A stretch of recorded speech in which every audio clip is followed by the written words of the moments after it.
आज कहानी में बात करेंगे श्री अम्मा यंगर अय्यप्पन की। आपके लिए श्रीदेवी, वही श्रीदेवी जिनको देखने के लिए अफगानिस्तान में गोलीबारी रुक जाती थी। आप कहें क्या बकवास कर रहा हूं, लेकिन ऐसा हुआ था। तमाम रिपोर्ट्स हैं बीबीसी से लेकर तमाम जगहों पर कि खुदा गवाह की जब शूटिंग चल रही थी और श्रीदेवी अफगानिस्तान में मौजूद थी, तो वहां के जो उस वक्त के राष्ट्र प्रमुख थे, उन्होंने स्पेशली आदि फोर्स को इनके इर्द गिर्द लगा रखा था। और जो मिलिटेंट वाला ग्रुप था वो भी उस टाइम गोलीबारी नहीं करता था जहां श्रीदेवी की शूटिंग हो, बिकॉज उनको भी श्रीदेवी से इश्क था। कमाल की कहानी है श्रीदेवी की, कमाल की कहानी है श्री अम्मा यंगर अय्यप्पन। वो श्रीदेवी जिनको लेकर कहा जाता है कि जब पाकिस्तान में जनरल जियाउल हक ने फिल्मों को लेकर बैन लगा दिया था कि इंडियन फिल्में नहीं दिखाई जाएंगी, तो बहुत सारे कॉलेजेस में वीसीआर में उस टाइम लड़के फिल्म देखते थे और कई बार तो उठाया गया इनको, मतलब लड़कों को, लेकिन उसके बावजूद श्रीदेवी का क्रेज कम नहीं हुआ और उनकी जितनी फिल्में आती थी लोग देखने के लिए पागल होते थे। मतलब बैन का भी असर पाकिस्तान में नहीं रहा। और ये भी रिपोर्ट हम नहीं कह रहे, ये भी बीबीसी पाकिस्तान की रिपोर्ट है जो उन्होंने एक बार छापी थी। श्रीदेवी अपने आप में एक ऐसी शख्सियत जिससे हर कोई मोहब्बत करता है। 300 फिल्में उन्होंने की। ये अनफॉर्चुनेट है कि 300वीं फिल्म जो थी वही उनकी आखिरी फिल्म बनी, लेकिन आज से 60 साल पहले उनका जन्म हुआ था। हमें लगा क्यों ना एक बार उनको याद करते हैं और उनको अपनी तरफ से श्रद्धांजलि देते हैं, बिकॉज सच मानिए, यकीन मानिए, श्रीदेवी जैसा कोई नहीं।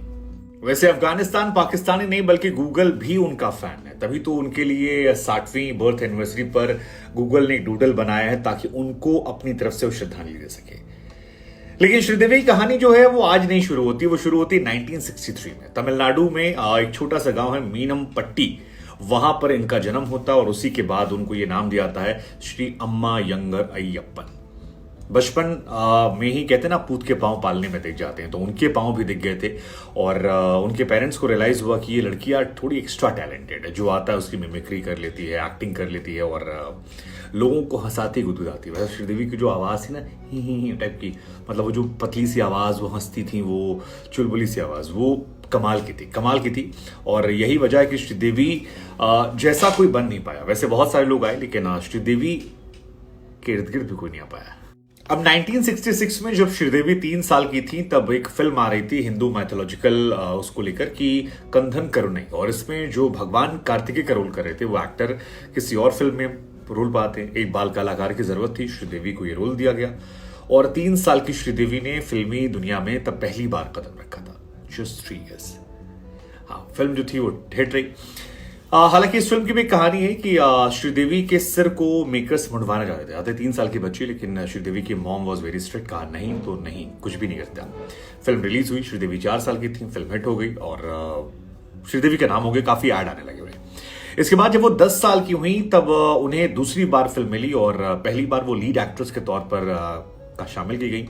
बालू नाम के एक डायरेक्टर थे जिन्होंने श्रीदेवी को कास्ट किया था। मॉम की साड़ी पहनकर गई, लेकिन इन सब के बीच में उनकी पढ़ाई बहुत डिस्टर्ब हो रही थी और मदर इंटरेस्टेड थी कि आप फिल्मों में जाइए, फादर इंटरेस्टेड थे पढ़ाई में जाइए, और इसके चक्कर में श्रीदेवी की बैंड बजी पड़ी थी। श्रीदेवी के डैड ने उनके टीचर को उनके साथ जुड़वा दिया था। मतलब ऐसा था कि आप फिल्मों में शूटिंग कीजिए 4, 6, 8 साल, 10 साल की उम्र में, और जब आप शूटिंग कर रही हैं और ब्रेक मिल रहा है तो आपका टीचर बैठा कि और बेटा पढ़ना शुरू करो।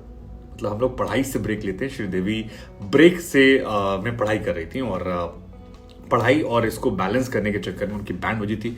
लेकिन 10 साल की उम्र में उन्हें पहली बार फुल टाइम हीरोइन कास्ट किया गया और श्रीदेवी का करियर फिर यहाँ से 10 साल की उम्र में श्रीदेवी की अगली फिल्म आती है मुंदरी मुर्चू, जिसका जिक्र हम कर रहे थे, जहां पर वो लीड एक्ट्रेस बनती है। और आपको जानकर हैरानी होगी कि लीड एक्ट्रेस में ना सिर्फ वो एक्टिंग कर रही थी बल्कि रजनीकांत की मॉम बन रही थी।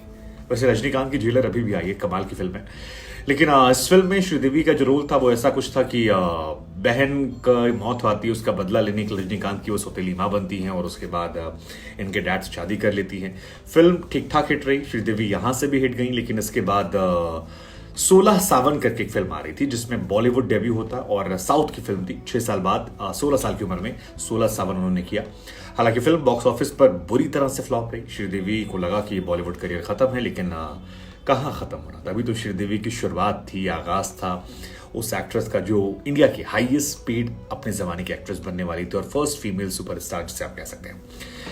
श्रीदेवी इसके बाद ब्रेक लेती हैं, कई फिल्मों में काम नहीं करती हैं। फिर उनकी एक फिल्म आती है हिम्मत वाला जितेंद्र के साथ, और ये फिल्म जो है बॉक्स ऑफिस के अपने जमाने में सारे रिकॉर्ड तोड़ देती है। श्रीदेवी सुपर डुपर हिट आती हैं, जितेंद्र सुपर हिट आते हैं। जितेंद्र पर श्रीदेवी का खुमार ऐसा चाहता है कि जितेंद्र इसके बाद जितनी बड़ी फिल्में करते हैं सब में श्रीदेवी को मांगते हैं। जैसे आप जानी दोस्त, जस्टिस चौधरी, तोहफा की बात कर लीजिए, सुहागन, धर्माधिकारी, दिल लगा के देखो, जितनी फिल्में जितेंद्र की आई हैं इसके बाद, उन सब में जितेंद्र की एक ही शर्त थी, मैं हीरो बनूंगा लेकिन मेरी जो हीरोइन होगी वो कोई और नहीं, सिर्फ और सिर्फ श्रीदेवी जी होंगी।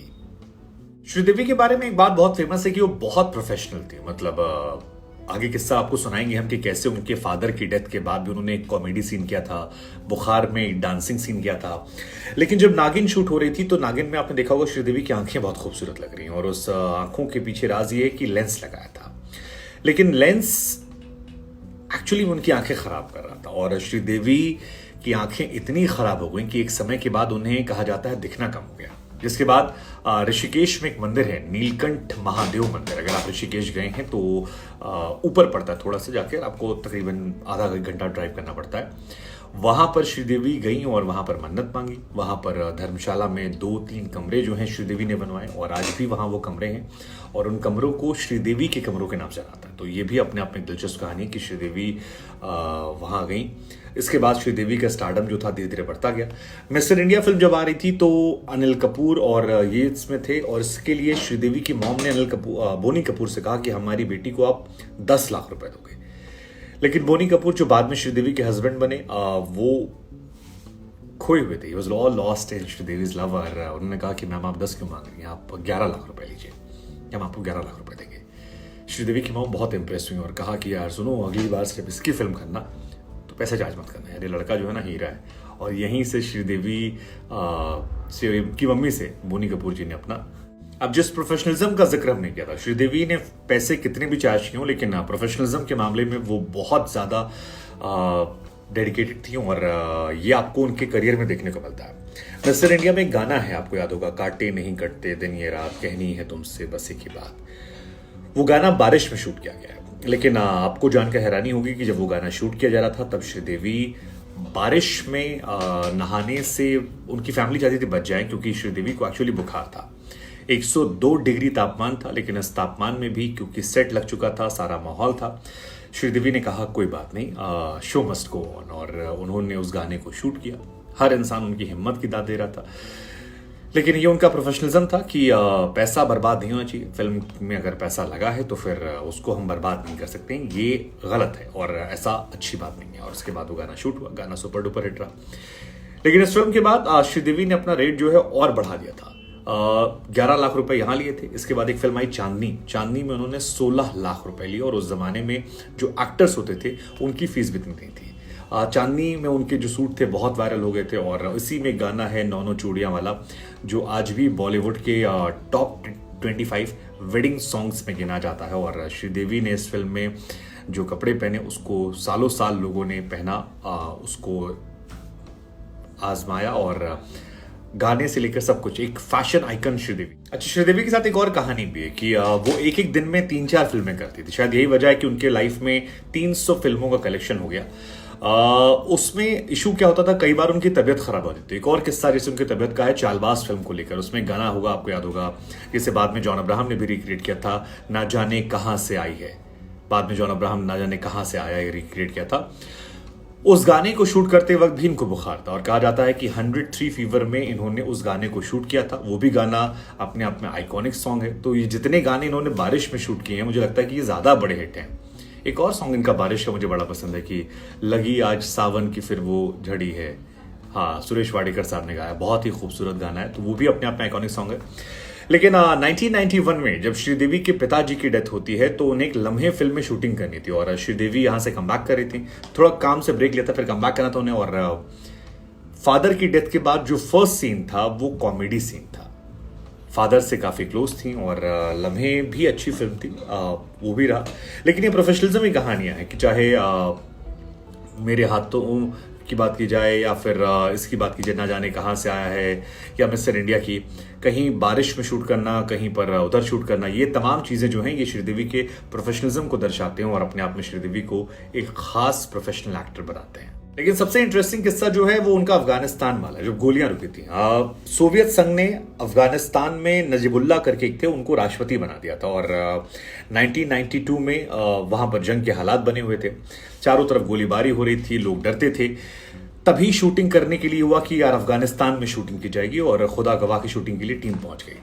अब नजीबुल्ला, जिन्हें सोवियत संघ की तरफ से जिम्मेदारी दी गई थी और वो राष्ट्रपति बने, उन्होंने अपनी आर्मी का एक बड़ा हिस्सा डिप्लॉय कर दिया श्रीदेवी की सिक्योरिटी को लेकर कि श्रीदेवी को कुछ नहीं होना चाहिए, और उन्हें लग रहा था शायद जो मिलिटेंट वाला ग्रुप है वो इन पर अटैक कर सकता है। लेकिन माहौल खराब था, मिलिटेंट ग्रुप नाराज था, सब कुछ था, उसके बावजूद मिलिटेंट ग्रुप भी इनका दीवाना था। कहा जाता अफगानिस्तान के बुजकाशी के मज़ार शरीफ के पास राष्ट्रपति जब पहुंचे थे तो सेना डिप्लॉयमेंट था और बहुत बड़ी संख्या में वहां पर भीड़ आती थी जो इनको देखने के लिए आती थी। गोलियां रुक जाती थी। मिलिटेंट को लेकर भी कहानियां हैं कि रॉकेट फायर जब होने वाले होते थे तो मिलिटेंट की तरफ से भी आदेश था कि जब शूटिंग खत्म हो जाए उसके बाद हम सरकार से लड़ लेंगे, जब तक श्रीदेवी की शूटिंग चल रही है तब तक नहीं लड़ाई होगी। कितने सच्चे कितने फसाने, हम तो उस टाइम थे नहीं, मतलब हो रहे थे। लेकिन ये कहानी भी बहुत दिलचस्प है। और ऐसी कहानी पाकिस्तान को लेकर कि पाकिस्तान में जनरल जियाउल हक ने देश भर में इंडियन फिल्मों को लेकर बैन लगा रखा था, लेकिन श्रीदेवी उस बैन के उस पार जा चुकी। दरअसल जनरल जियाउल हक जब पाकिस्तान के राष्ट्रपति बने तो उन्होंने पाकिस्तान में इंडियन फिल्मों को बैन कर दिया था। वो अपने कट्टर मिजाज और इस्लामिक तौर तरीकों के लिए जाने आते थे। इंडिया से उनकी नफरत जो थी वो भी खुलकर थी, और ऐसे में श्रीदेवी को लेकर ये खबर आती है कि श्रीदेवी की फिल्में वहां देखी जा रही है। पाकिस्तान में उस जमाने में एक जर्नलिस्ट थे उल्ला खान साहब, उन्होंने एक बार रिपोर्ट की थी बीबीसी से कि कराची यूनिवर्सिटी में जब वो थे तो वहां फिल्में बैन हो गई थी और अक्सर लड़के पैसा इकट्ठा करते थे, वीसीआर लाते थे, फिल्मों को देखते थे। बाद में पता लग गया कहीं से तो हॉस्टल में छापे पड़े और तमाम चीज़ों को लेकर माहौल बना, लेकिन फिर मामला जो था वो गड़बड़ा गया और बच्चे फिर भी देखते रहे। एक और कहानी थी कि मिथुन चक्रवर्ती से इनका इश्क था, जो कहानियां निकल कर आती और मिथुन से काफ़ी सीरियस थी। ये भी आया कि मिथुन से इन्होंने शादी कर ली है, लेकिन मिथुन चक्रवर्ती की तरफ से कुछ रहा या क्या रहा और इसके बाद मामला गड़बड़ा गया। जिस बोनी कपूर से इनकी शादी हुई है, आपको जानकर हैरानी होगी कि इन बोनी कपूर को एक जमाने में इन्होंने राखी बांधी थी। मिथुन चक्रवर्ती के साथ रिलेशनशिप के रहने के दौरान बोनी कपूर को राखी बांधी। हालांकि ये अलग बात है कि जब बोनी कपूर मतलब मिथुन से अलग हुई तो इन्हीं बोनी कपूर शादी की, और बोनी कपूर को ही हमेशा इनकी शादी, जो उधर वाली शादी है, उसको तोड़ने के लिए जिम्मेदार माना गया। और इसी तरह अर्जुन कपूर की जो फैमिली है, अर्जुन कपूर की जो मम्मी है, उनकी फैमिली जो है वो भी हमेशा ये मानती थी कि श्रीदेवी वॉज द रीजन कि उनके हस्बैंड ने उनको डिच किया, इनसे शादी की। उनकी मॉम का नाम मोना शौरी था और अर्जुन कपूर और उनकी बहन ने श्रीदेवी को एक्सेप्ट नहीं किया था, काफी टाइम तक एक्सेप्ट नहीं किया। बाद में जब श्रीदेवी जी की डेथ हुई तो जाकर जो उनकी बहनें हैं उनके साथ अर्जुन ने धीरे धीरे अपने संबंध जो है बेहतर किए। तो कई सारे किस्से कहानियां हैं। इटली में एक शख्स ने थप्पड़ मारा था, लेकिन बोनी कपूर जो इनके इश्क में पागल थे, मतलब नेक्स्ट लेवल पागल थे। कई बार जानवी कहानियां सुनाती कि पापा कैसे पागल थे और कैसे मम्मी के पीछे पहुंच जाया करते थे। वैसे श्रीदेवी के पीछे कई लोग पागल थे। रामगोपाल वर्मा का जिक्र आता है कि वो भी शायद इन्हें बहुत पसंद करते थे और इनसे बेहतर एक्ट्रेस नहीं मानते थे। अनफॉर्चुनेट रहा जिस तरह से इनकी डेथ भी हुई थी। दुबई गई थी, वहां पर 2018 में मोहित मारवा की शादी अटेंड करने और वहीं पर उनकी डेथ हो जाती है। और अनफॉर्चुनेट था, काफी टाइम तक काफी चीजें चली। बाथरूम में जाकर बाथटब में शायद उसका घटना जो आई थी जिक्र उनकी, वहीं डेथ हो गई। बहुत सारी कहानियां, लेकिन उधर हम नहीं जाएंगे। कुल मिलाकर 300 फिल्में की, 63 हिंदी, 62 तेलुगु, 58 तमिल और 21 मलयालम फिल्में। श्रीदेवी ने बोनी कपूर से शादी करने के बाद फिल्मों से दूरियां बनाई थी। 2012 में इंग्लिश की और 17 में उनकी मॉम जो थी वो लास्ट फिल्म थी, 300 फिल्म थी और वही उनकी आखिरी फिल्म थी। कहानी इंटरेस्टिंग है, हमें लगा आपको सुनाते हैं और श्रीदेवी जी को अपनी तरफ से श्रद्धांजलि देते हैं। Rest in peace Sridevi ji, happy birthday.